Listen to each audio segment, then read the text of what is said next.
भाइयों, मैं आज आपको फिर से हिंदू लॉ के तहत कुछ मालूमात दूंगा। मेरे सामने एक विवाद प्रस्तुत हुआ जिसमें हिंदू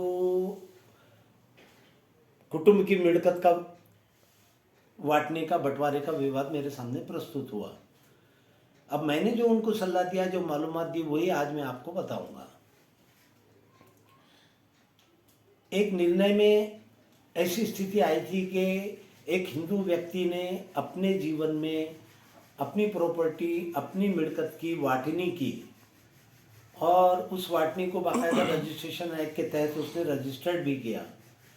इस वाटनी में उसने अपना खुद का हक व हिस्सा रखा, अपनी पत्नी का हक व हिस्सा रखा और अपने 2 बेटों का भी हिस्सा रखा और उसका वाटनी पत्र बना लिया। अब इन दोनों बेटों में से एक बेटा जो था वो सावत्र था।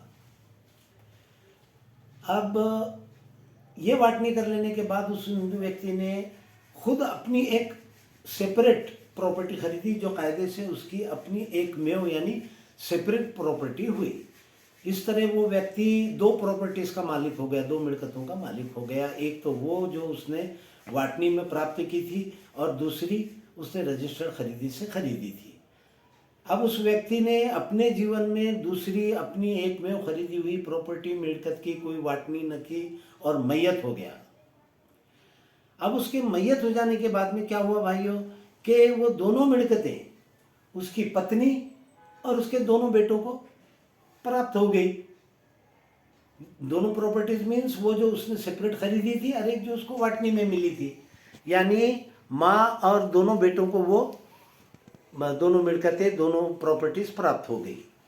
उसके पश्चात यूं हुआ कि उस व्यक्ति की पत्नी यानी वो दोनों बेटों की जो माँ है वो भी मैयत हो गई।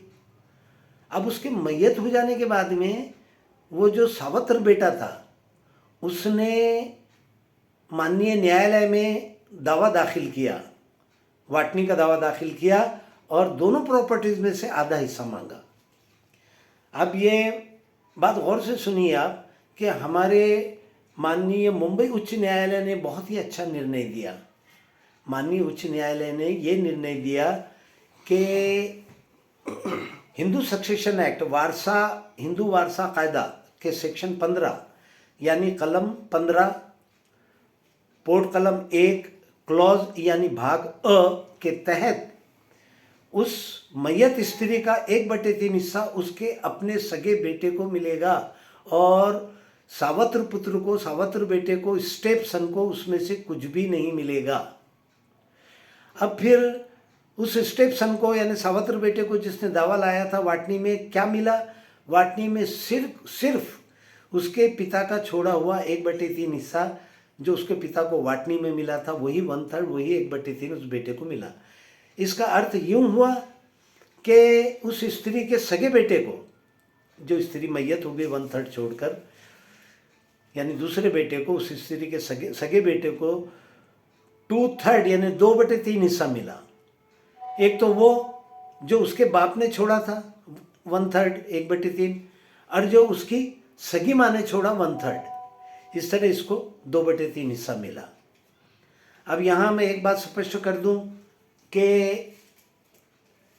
हिंदू मैरिज एक्ट, हिंदू विवाह कायदा के सेक्शन 16 यानी कलम 16 सबसेक्शन 1 के तहत ऐसी संतान, ऐसी औलाद जो नल एंड वाइड मैरिज से पैदा हुई हो, यानी बेकायदेशीर विवाह से जिनका जन्म हुआ हो, या किसी व्यक्ति ने अपनी पहली पत्नी के हयात रहते हुए दूसरा विवाह कर लिया हो, ऐसे विवाह से जो संतान पैदा हुई, उस संतान का वारसा हक का क्या मामला है, क्या स्थिति है, वो इस स्थिति से बिल्कुल ही अलग है।